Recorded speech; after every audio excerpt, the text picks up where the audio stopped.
Kanina ang ganda-ganda ng panahon kaya naman naisipan niyang mag-car wash.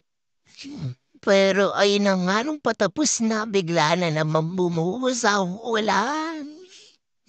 Naku po, car wash pa more, car wash pa more. O diba, yan yung sinasabi ko sa inyo. Basta yan ay nag-car wash, basta yung naglinis ng motor, matik yan, uulan. O, diba? Mga bebe ko, tingnan yung panahon. Kawawa naman ang Daddy RJ. Ayan na nga, magan sinasabi ko kanina. Nakita ko magkakarwash yan. Ano sabi ko sa kanya? Tingnan mo mamaya.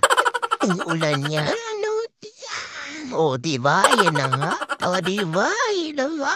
Aray ko po. Kamot sa ulo. Kamot pa. Kawawa naman. Ay, tutoy, tigil na. Naulan na. Oh, ano?